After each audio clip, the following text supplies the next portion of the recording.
All right, if we could resume the committee meeting. As I said, this is the formal meeting of the Committee on Case Administration of the State of the American Bankruptcy Institute's Consumer Bankruptcy Commission. We are honored today to have statements from various people who would like to let us know, A, what we should be doing, and B, what we should be studying. That's very much the case with this panel. We have Honorable Sam Bufford, who was maybe by some thought to be put on early this morning, but we screwed up and misinformed him, so we've switched him with the spot that Judge Redlin had, but welcome Judge Bufford. Also Judge Margaret Mann from San Diego and Judge Paul Bonifel from Atlanta. And I'll leave it up to the three judges as to who should go first.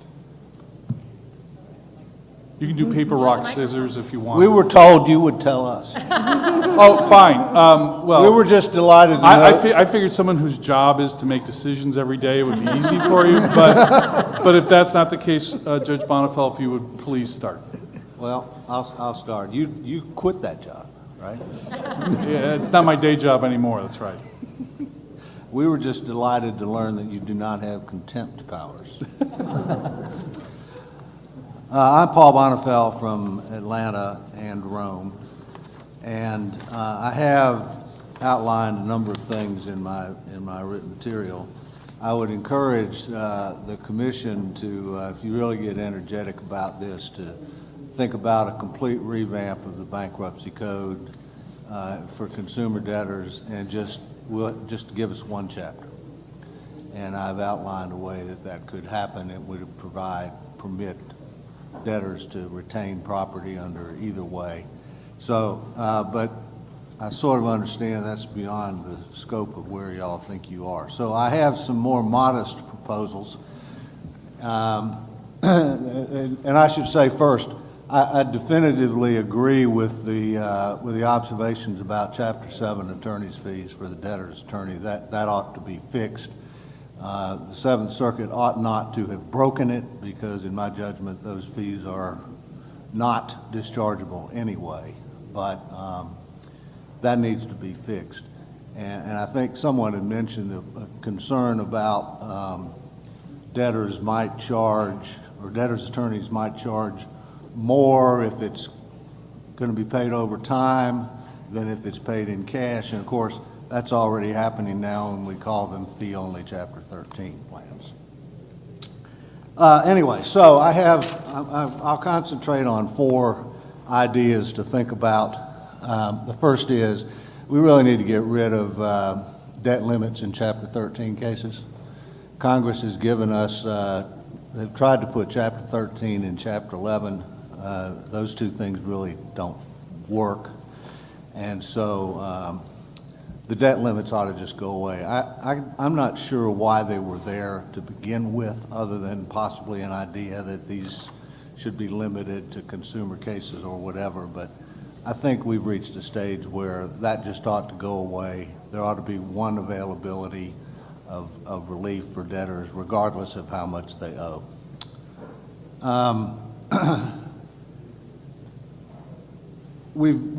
Shifting topics, we've been through a procedure of trying to get a uniform Chapter 13 plan, which it seems to me we should have. My district, like almost every other, how many? Seven districts will have the uniform plan, so that leaves 87 that won't. So now we have 88 plans in the country, which is still an improvement over probably hundreds. So I commend the folks who worked on that uniformity. I regret the fact that the compromise had to work the way it did, that districts got permission to go out. But my point about all this, I think the drive for uniformity ought not fail and ought not stop, and it could be that your group would be an appropriate body to look into what are the differences among all these district plans. And I have, this is purely anecdotal and just a feeling, but I wonder whether if we boiled it all down, that the provisions in basically 3, 4, and 5 for 3 for how do you treat secured claims, 4 how you treat priority claims, and 5 how you treat unsecured claims. I wonder if we studied and categorized all the plans, we would find that for the most part all of those are the same. And so the possibility arises that perhaps a uniform plan would be more acceptable if it had uniformity for those things which are really important to the creditors and leave to local practice all of the little nitpick stuff over how much can you pay in attorney's fees, how do you pay attorney's fees, what order do you pay them, what's the no-look fee, and all that. A lot of districts, including ours, deal with some of that in the plan. Pre-petition adequate protection payments is another example. So I would commend the commission to look into that. Then finally,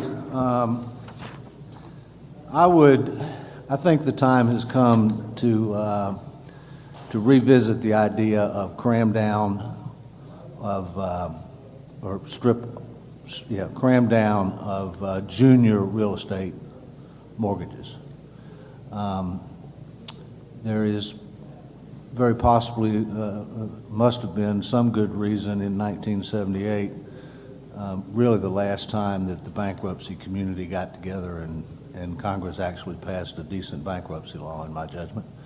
But in 1978, an exception for residential mortgages was carved out of the Chapter 13 cram down to protect the residential mortgage market. Fine and dandy, but I wonder whether they really, at that time, there was the type of second mortgage lending that has come into play since then. And it seems to me if somebody wants to make a second mortgage on a house, that's not the type of residential mortgage that the 1978 code originally intended to protect. And so I would encourage the commission to look into changing that rule to protect only a consensual first mortgage in a Chapter 13 or Chapter 11 case. So, to the marked surprise of everybody, I'm going to stop. But since I do have we accept that. Thank you very much. Since I do have maybe 1 minute left, I do want to plug. It's really beyond your jurisdiction, but I do want to plug the fix that I have in my materials for the Article 3 problem, which is an easy fix for people who are interested in that. Thank you. Thank you very much. Next, Judge Buffer.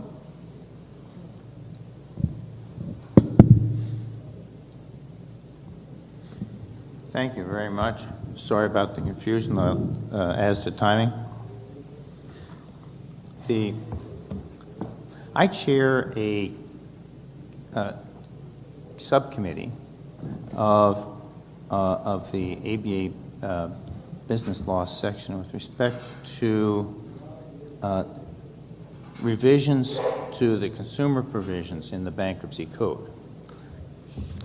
Now, I should alert you to the fact that while I have some materials, it is about, the ABA is about 3 to 5 years away from making finalized recommendations on any of these subjects, just because the ABA procedure is cumbersome. Now, I'm sure that this commission will be finished with its work long before the ABA comes to conclusions on that. There is a possibility that because most of my recommendations are simply technical, I should say most of the recommendations of my subcommittee are mainly technical, there might be a quicker way to get these out, but still not within the time frame of this commission. So what I want to do is to raise a few issues for the commission to consider without considering that the ABA has taken positions on any of these, because it is not yet at this point. One, my materials make several recommendations with respect to tax provisions as they apply in Chapter 13 cases. We have put together the best tax expertise we could find in the ABA to make recommendations on this. As I said, it has not gone through the ABA procedures for approving them, but this is probably the best thoughts that we are able to come up with on the subject. And they're mostly technical matters. I won't bore you with the details. Perhaps the most important thing, issue that we have considered, and this may be the only one that's not really technical, is the prepayment of a Chapter 13 plan. Districts differ on whether this is allowed or not allowed. Even judges within districts differ as to whether it's allowed or not allowed. There are difficulties on both sides, and I think this is a subject that needs some careful attention. Most of the others are matters that are simply technical revisions to the code with respect to how it works with respect to consumer cases. Let me call a couple to your attention.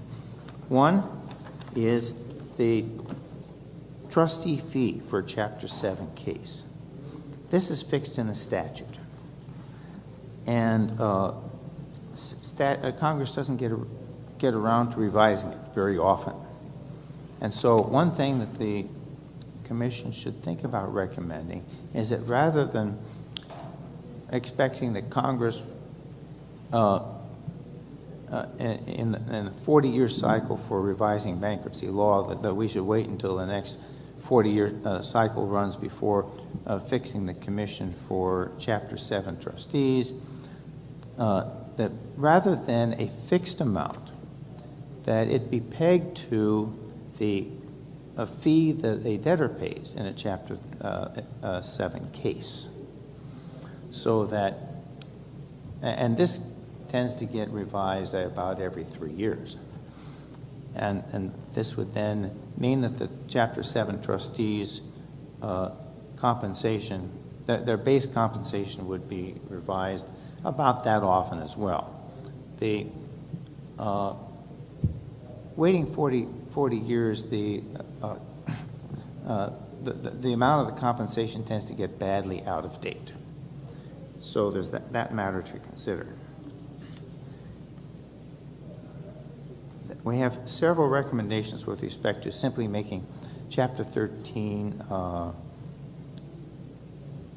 suggestions. Let me say, because we're not in a position yet to make recommendations, that Chapter 13 should be coordinated with Chapter 7 with respect to several matters, such as permitting the payment of counsel for the debtor, treatment of inheritance in a Chapter 13 case,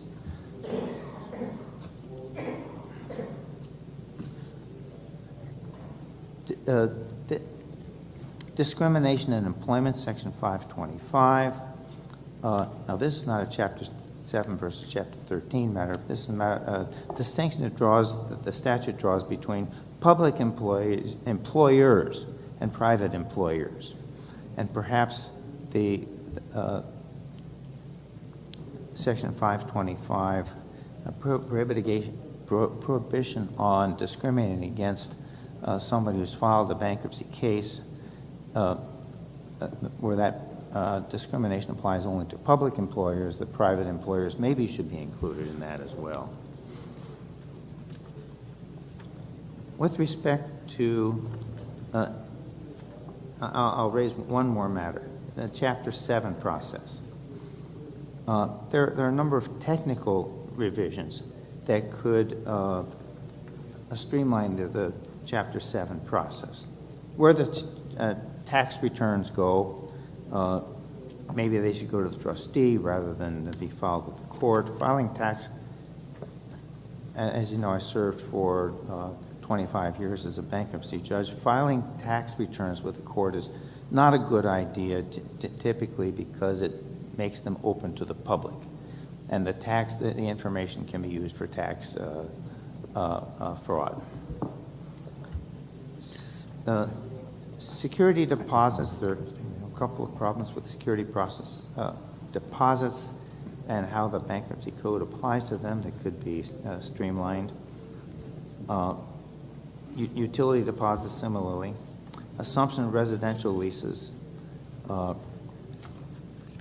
These could be streamlined to make consumer bankruptcy practice work better than it does today. There are also, final point, Dusnup v. Tim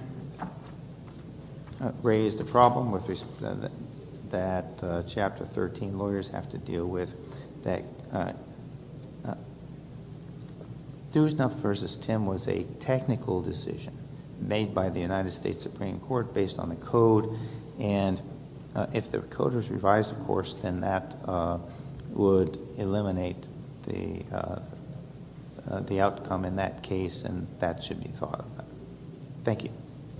Thank you very much. And last but not least, which always makes me wonder who was least, but last but not least, well, I'm not Judge going to Margaret choose. Please. Thank you for the privilege of allowing me to speak. I was filling in for someone else and told that I should talk about unbundling of legal services, and I have focused my prepared remarks to that topic. I also, having now thought a lot about this, I intend to file a written statement with the ABI because I'm grateful for what you do. I have been a bankruptcy judge now for 7.5 years. Before then, I did exclusively commercial work, with the exception of one ill-fated pro bono Chapter 13, where I spent so much time on it, this is a true story, that one of my partners suggested to me that it would be cheaper if the firm just paid these people's mortgage. So I've had 7.5 years to learn a few things, thank heavens for that. So the problem that's behind unbundling and attorney fee only Chapter 13s is the fact that some people are too poor to afford attorney's fees, and so they are frozen out of bankruptcy relief, which still remains the safety net that we have in this country, and creates all sorts of unfair and horrible problems, many of which were recently cataloged in the pro bono public article, which I really commend to you. It was in the New York Times and other sources. And it dealt with people that file 13 instead of 7 and end up not getting their discharge and further into debt. So in response to that great need, the legal community has developed two both inadequate approaches, which I think deserve discussion today. The first one, of course, is the unbundled Chapter 7 fees. Well, we can't afford the full freight, so let's just do it cheaper. And that is, of course, plagued with great problems because while it's fairly cheap to file a Chapter 7 by filling out the petition, and in fact we have bankruptcy petition preparers who are legally allowed and also appropriate to just fill out the petition. It's a big difference between how to file and whether you should file at all. And that's, of course, where the unbundling problems come in. Lawyers who do consumer bankruptcy cases, and I applaud all of you because it's challenging work, I think more challenging than the commercial work for a lot of reasons, and can be less remunerative. But lawyers are in the difficult ethical position that they have to, by law, both under the bankruptcy code provision of Section 526A3B, in most state law, the one I'm familiar with is California, is lawyers ethically need to point out and explain whether you should file and not just how to do it. And so when you do that, you have to explain whether, well, I could file this case, but you won't get the relief you seek. And that raises the issue of informed consent, and the problem is that's inadequate. I had a case once in a commercial context where the cheaper way to do it, I told them, you can do it this way, but I don't think it will work, and I won't take your money to do it because you just will be unhappy with me. Now that's informed written consent, and what the client, of course, did is then choose to do it the more expensive way. But that's the reality of it. You have to have those detailed conversations, and the problem, of course, is unethical lawyers don't do that. Although the ethical ones do, and they either lose money on it or they take risks. There should be, that of course would be cheaper, but it leads to what we know is a problem. And for example, the commission might come up with both local rules that address that. We have done that in our district, or a form that actually really checks out. I have explained that if you do that, and if there's an objection to to discharge, or an exception to the dischargeability of debt, or an exemption that you've asserted because it's really your only asset, these are the risks. That might be a helpful way to approach it, although still not quite all there. In San Diego, we have a new RARA, Rights and Responsibility Agreement, which we have some mandatory services that apply in every case. We have mandatory services, but you can charge extra for those cases where they involve them. And then we also have an extra post petition fee agreement where other problems arise after the fact. And those, of course, would be accepted from the discharge. The problem is that you have to include it as part of the original fee, and so therefore you, again, are not really addressing the needs of people that don't have enough money to file a proper case in Chapter 7. That's a challenge.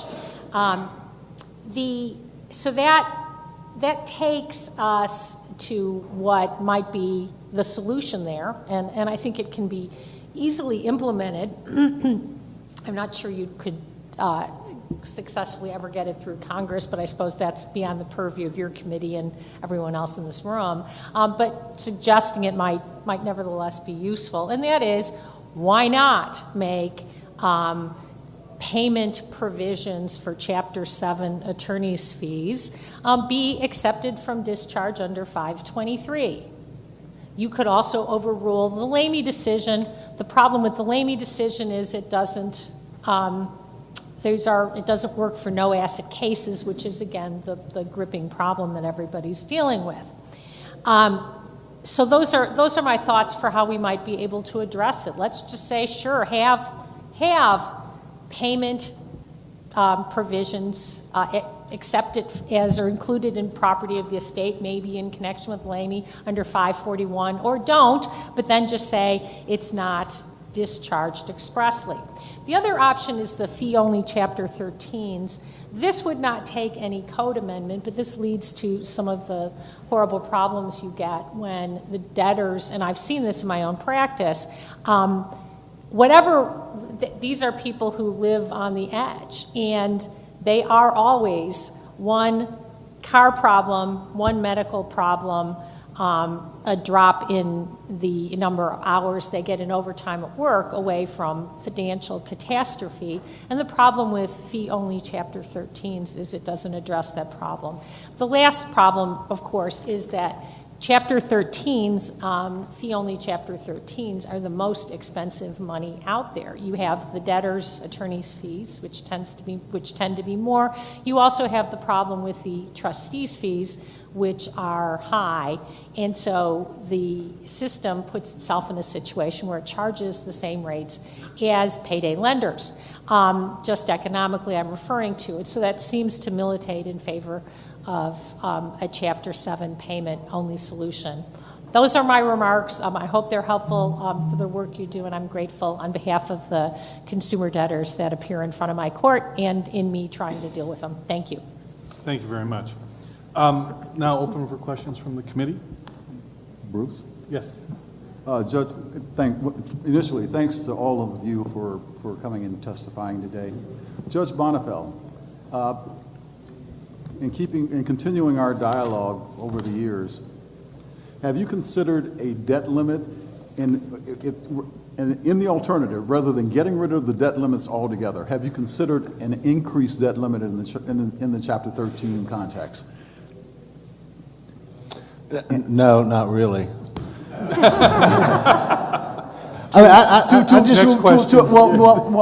To prevent the perfect from getting in the way of the good, what number would you, since you haven't, Will you consider one, and what would that number be if you were to put one out? I don't, I'd have to ask my friends from California.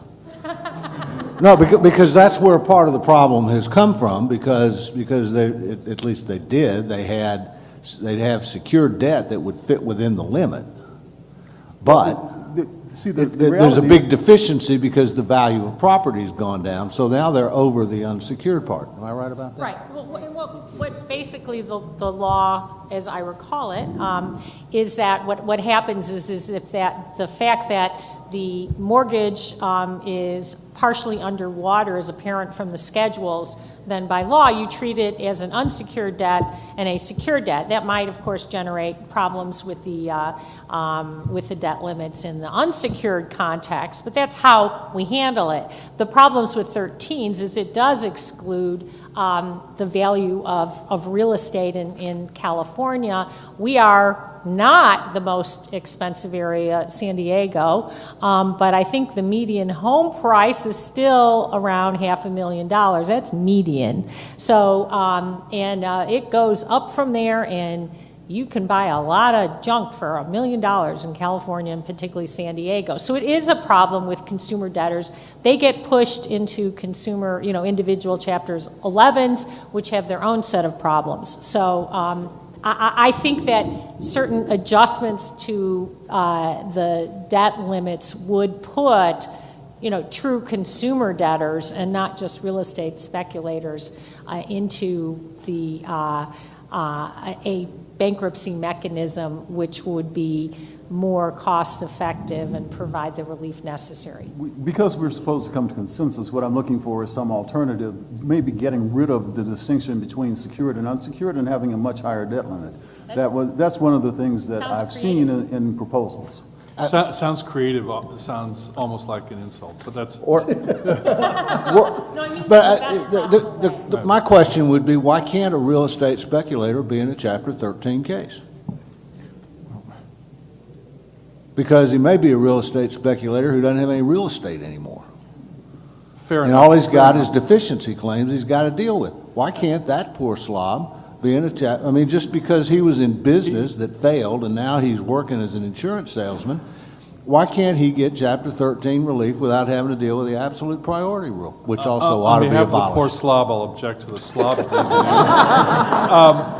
Noted. But there's also, and we're unfortunately going to have to move on, but just one last thing on that. There's also a business input there on the 13s. There's a lot of Chapter 11s that probably are better processed as 13s if you raise the debt limits there as well. So there may be some room there for creative distinctions. But as I said, we have to move on to the next panel. We thank all three judges very much for their time. And join me in thanking them, please.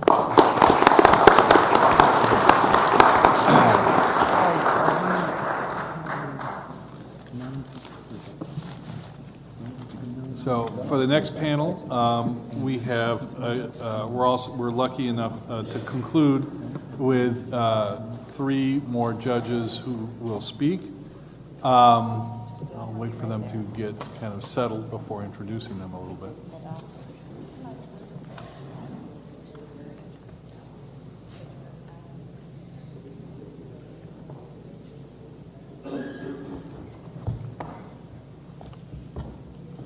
Thank you all very much for joining us. And again, as I did mention, I think at the beginning, all the statements of the witnesses have been put up on the ABI website. They're there for people to look at. In this panel, and I will apologize in advance for mispronouncing judges' names. I know that's always a major felony.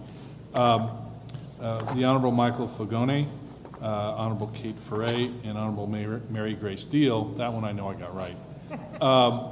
Will each address us. Is there any preference as to who should go first? Let me go first. All right. That's a preference. Thank you very much. I like getting stuff over with. Thank you for having me here today, and I was not able to sit through the first session, so to the extent that I am being repetitive, I apologize, but I don't know what was covered. I am a bankruptcy judge sitting, as Judge Bonifel is, in both the Atlanta and Rome divisions of the Northern District of Georgia, and our district has a caseload that consistently places us in the top 5 districts of the country. It's a very heavy consumer-driven caseload, and typically we're about 60% Chapter 13, 40% Chapter 7. Last year we had 38,000 cases, almost all of which were consumer, and we're on a pace this year to get about the same level. I've been on the bench for 14 years. I'm not an academic, never could be an academic. I haven't conducted any studies, so I'm really talking today based upon the anecdotal evidence that I have gathered from my time in the bench and to some degree my time in practice. And I'm certainly not an expert, but I do think that the commission benefits from hearing from judges who don't have skin in the game of who wins, but rather are just interested in a fair overall system. So with that in mind, I'm going to address 2 areas, student loans and then to some degree dischargeability of attorney's fees, which has already been covered. I came to the bench in 2004, so my student loan experience is basically with the 523A8 exception as it appeared under BAP-CIPA. And additionally, my circuit, like most circuits, has adopted the Bruner test. And I can tell you I have seen numerous debtors whose fresh start was severely impaired by the inability of the court to grant the relief under the controlling law and precedent. As I'm sure you know, historically student loans were defined in a way so that the discharge provisions applied to government-funded and government-guaranteed loans. And initially there were time periods, first 5 years and then 7 years, when the loans were not dischargeable except with this undue hardship. Those time periods were eliminated in 1998 or 1999 so that all student loans then had this undue hardship requirement. The 2005 Act added a category of loans to the non-dischargeable category that greatly expanded the types of educational obligations which are non-dischargeable so that they included anything that was a qualified education loan as defined in the Internal Revenue Code, Section 221. The only limitation on this category is that the indebtedness must be to pay for qualified higher education expenses, which itself is a very broad category. The obligation does not even have to be a loan. Agreeing to pay a child's tuition can be non-dischargeable to you. I've had a number of 523A8 issues. I had a series of cases involving tuition for a helicopter pilot school, which were for-profit schools. They closed before the student could complete the course. So you had tuition paid totally up front in the form of loans, and of course there wasn't any certification to be a helicopter pilot because the school had closed down. I've had numerous elderly parents who co-signed student loans for their children. They received no benefit whatsoever from the loan, and yet they were non-dischargeable. Individuals, number of them, who were unable to work full-time because of the presence in the home of a severely handicapped or special needs child. In each of these cases, the statutory definitions of 523A8 were met. These were student loans under those categories. And I was left to grapple with the Bruner test, a test that was created at a time when you were looking at that hardship only for a defined period of time. Fortunately, a number of these resolved themselves. It seems to me that a change in the provisions of 528 to go back to the pre-BAP-CIPA definition of obligations that are subject to non-dischargeability would be a good first step. Additionally, a delineation of the considerations for the court to consider more in a totality of the circumstances consideration, including the age of the debtor, the household income of the debtor, the age and number of dependents, the nature of the higher education degree obtained, special health considerations, the amount of debts, repayments, would be a much better way to deal with this. The purpose of 523.8, as I understand it, was to protect governmentally funded or backed obligations from standard discharge provisions. The purpose was not to protect private lenders and educational institutions from poor credit decisions. So that's my suggestion. The payment of debtors' attorney's fees, I know we've addressed this a little bit in the prior panel, but it is very important if we are going to have fewer pro se litigants to have provisions where they can afford to hire counsel. I see the difference in the Rome division. Our pro se rate is about 2%. In the Atlanta division, it's somewhere between about 12 and 20% in any month. And what I, as a judge, have to do in those divisions is markedly different for that reason. Pro se papers that are filed in handwritten form, you really spend a lot of time trying to figure out what it is that the debtor even is asking you to do. And then you've got to somehow deal with it. So I think anything that makes it easier for people to afford a lawyer in a Chapter 7 is something that we ought to look to do. I think has been suggested earlier, the notion that we make attorney's fees for filing the case non-dischargeable would go a long way towards settling that. I do want to spend a minute to talk about how the Northern District of Georgia handles Chapter 13 attorney's fees, because I think it is unique in the country. We do not have a no-look set fee. What we have is a provision that says you can charge whatever is reasonable. Of course, the court has an obligation to determine reasonableness. You have to disclose it on your 2016, but you don't have to file a fee application unless somebody, such as the Chapter 13 trustee, objects and raises an issue about it. Prior to BAP-CIPA, we had a $2,500 no-look fee, and at that time, virtually every Chapter 13 case had a fee of $2,500. And I think that's probably true in most districts that have no-looks. We reasoned that the market could somehow regulate this so that if you were a Chapter 13 debtor that, say, only had a car with a small arrearage, your case should not cost the same amount as somebody with 2 mortgages on their house, one of which had to be stripped, 2 cars. And I would say it has worked relatively well. I think our average fee, just again from me looking at it, not a survey, is in the $4,000 to $4,500 range. But I still see Chapter 13 cases that are only $1,500 if it's a very simple case, some that are 6 or 7. So to me, an approach, I just suggest this, I don't know how it affects the commission, but that's a better way to do the Chapter 13 fees. Thank you. Thank you very much. Judge Ferret. I'll make it easy. There is no wrath like the fury of Catherine. Thank you. So noted. Thank you. At least that's what my husband says. I had not intended to comment on this, but we do the same thing in the Western District of Wisconsin that you do in Georgia, Mary Grace. We don't have no-look fees. We require that there is a disclosure in Chapter 13 of what it is, and then we wait and see if there are objections or if there are other issues, and we find it works very well.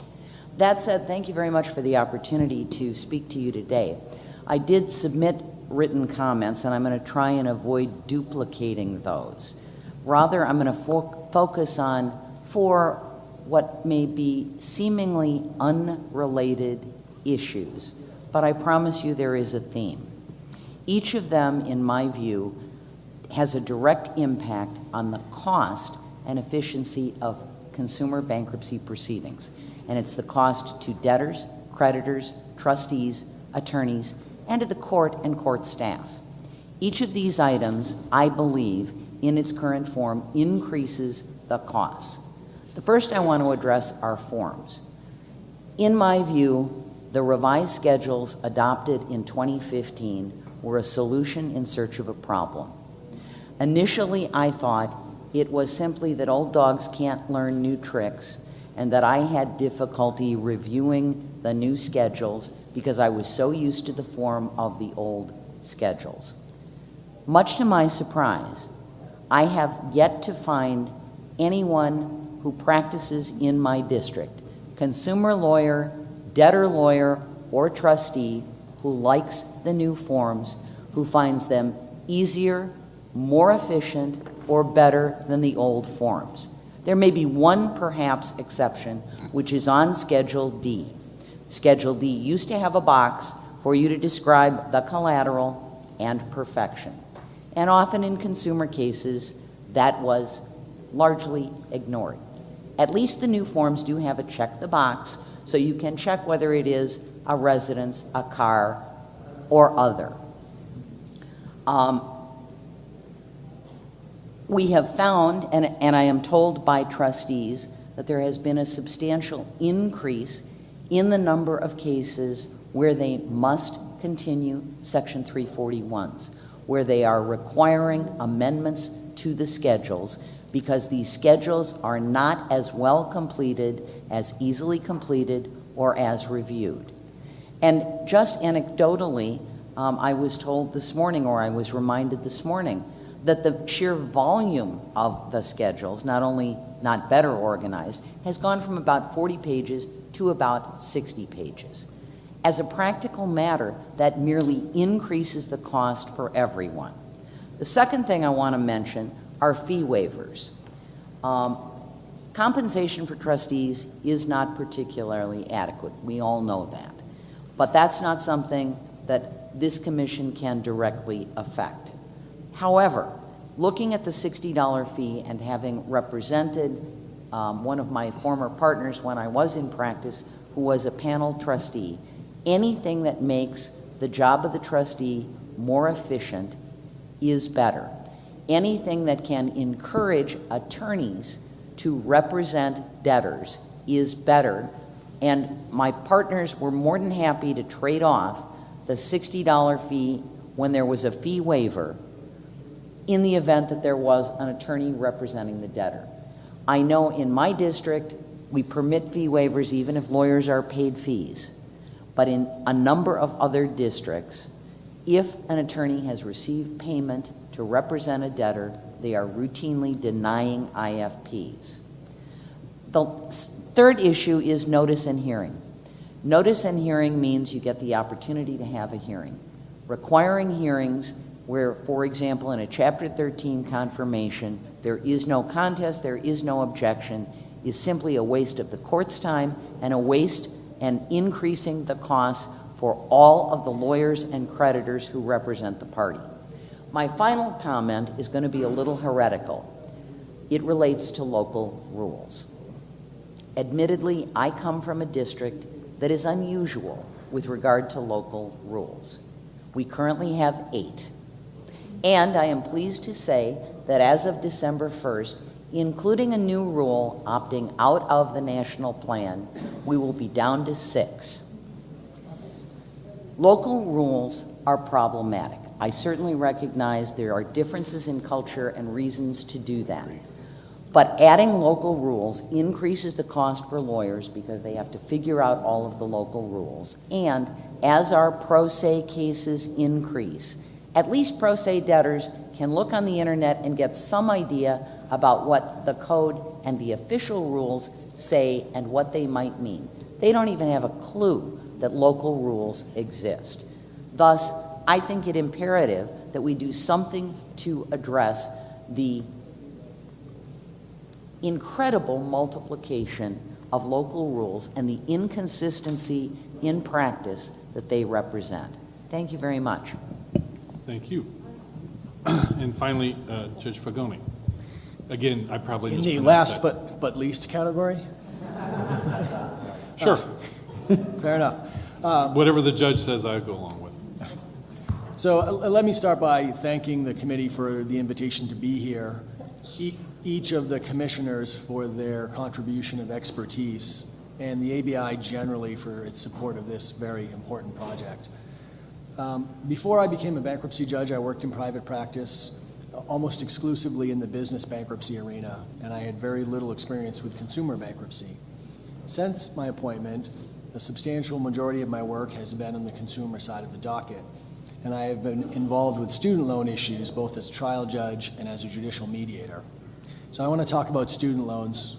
Some of what you hear will be repetitive of what you've heard from others. Some of it will be different. I'm going to start by speaking conceptually, and then I have some suggestions for the committee to think about. Countries all over the world look to Chapter 11 as a model for how to reorganize businesses. We have a vibrant reorganization statute for several reasons. One of them is that we want to encourage entrepreneurial behavior. We have a societal interest in doing that. Successful businesses are good for employees, for taxing authorities, and for all of us as consumers. And so Chapter 11 functions as a safety net. There is no such safety net for student loan borrowers. This is a big and growing problem. And you've heard a lot about the undue hardship standard for discharge. We don't have any code-based definition of undue hardship for purposes of 523. I note that you don't have to go far to find a statutory presumption of undue hardship in 524M, and as I read it, it looks nothing like the Bruner test. Without statutory guidance, we have judicial gloss, and the predominant Bruner test has been adopted in 9 of the 11 circuits, not in the First Circuit where I sit. And some courts have taken the Bruner test and required that a student loan debtor establish a certainty of hopelessness in order to get relief. So where that leaves us is with a statute that welcomes distressed businesses with open arms, but requires student loan debtors, many of whom cannot afford legal representation, to demonstrate through litigation a certainty of hopelessness. Something is wrong with this scenario. Just as we provide a safety net for businesses, we should provide a safety net for student loan borrowers when their investment decisions don't yield the expected outcomes. So what should the Commission do about it? I think you should think about big, sweeping, sort of structural reform, and as an alternative, you should think about smaller changes that would improve the process of deciding whether student loan borrowers can get a discharge of their debts. And before I talk about specifics, I would note that we're all bankruptcy professionals in this room. Meaningful bankruptcy reform of student loans will not occur in a vacuum. It's going to require that you think about other competing policies, and those policies will need to be balanced against the Fresh Start policy embodied by the Bankruptcy Code. So specifics. First, the Commission should consider recommending that student loans by for-profit institutions be made presumptively dischargeable like any other secured debt. Judge Deal mentioned that. These are largely unregulated, and the concerns about federal solvency that animated 523A8 in the first place simply do not apply to for-profit institutions. Second, the Commission should consider a recommendation that student loans be made dischargeable in reorganization cases without a showing of undue hardship. In dealing with student loan debt in bankruptcy, Congress is trying to balance a number of competing interests. One, protecting the solvency of the federal student loan program, and two, providing a fresh start to the honest but unfortunate debtor. And so requiring debtors to pay as much as they can for 5 years would strike a defensible balance, in my opinion, between those two interests. Further, student loans could be made dischargeable in reorganization cases only when the plan runs the full applicable commitment period. And there's precedent in the code for this approach. For example, currently, certain domestic support obligations can be paid less than in full, even though they're priority claims, if the debtor provides for a 60-month plan and devotes all of her or his disposable income into the plan. And I submit that that approach would provide significant transparency into a debtor's financial situation over the term of the plan, and may even yield better recoveries for creditors than simply making the debts non-dischargeable and letting them go on their way. And that approach would also allow the student loan creditor under existing law to seek a modification if the debtor's circumstances in fact improve over the life of the plan, which is another one of the concerns that motivated 523A8 in the first place. It also may make sense at some level to condition a debtor's ability to discharge student loan debt on the debtor's participation in an income-based repayment plan if such a plan was available under non-bankruptcy law. And that, so those are the bigger picture things I think the Commission should think about. Even if significant change is not possible, some smaller things that you could think about include clarifying the standard for undue hardship. I think there have been a lot of commentators who have criticized the Bruner test as haphazard and inconsistent.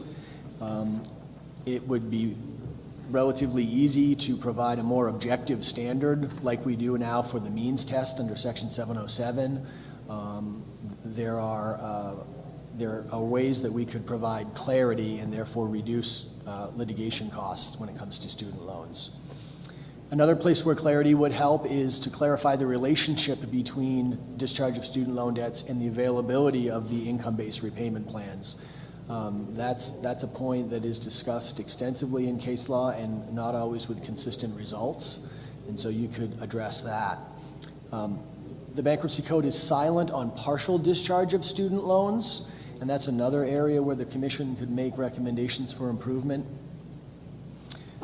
If student loans are going to remain presumptively non-dischargeable, then it may make sense to give Chapter 13 debtors some additional tools to pay them during the case. Giving student loans a priority under 507, separate classification and treatment are a couple of ideas in that category. And lastly, I'm going to implore the Commission not to get lost in thinking about the Bruner test and all of its defects, but to also think about the access to justice issues that exist with respect to student loan debt. They are severe and significant. Undue hardship plaintiffs tend to be among the most financially challenged parties in the bankruptcy system. Often they lack the means to obtain representation, and to make matters worse, they find themselves litigating against extremely deep-pocketed defendants. So you should think about ways to level the playing field. You might amend 520 or suggest an amendment to 523D to allow an award of attorney's fees in favor of a student loan, student borrower who's able to establish discharge of debts. You might address case law that seems to require a debtor to provide expert testimony to establish undue hardship. There may be other means, but my basic point is that you should think about the access to justice issues while you're considering student loans. Those are my comments. Thank you. Thank you very much to each of the judges. Questions from the committee? Yes, Judge Ferre, I wondered if you could, other than the fact that the forms have gotten lengthier, could you give specific issues or suggestions as to how they're problematic? I mean, so far we've heard things like they're cluttered, the language may be a little bit less understandable. What are the comments you're hearing? In addition to those sorts of things, it is a matter of organization. The old forms, for example, Schedule D, condensed all of the information in the same place. Schedule C, as an example, listed not only the assets to be claimed exempt, but additional information. Schedules A and B itemized in a single location the asset, the value of the asset, the amount of secured debt, if any, against it.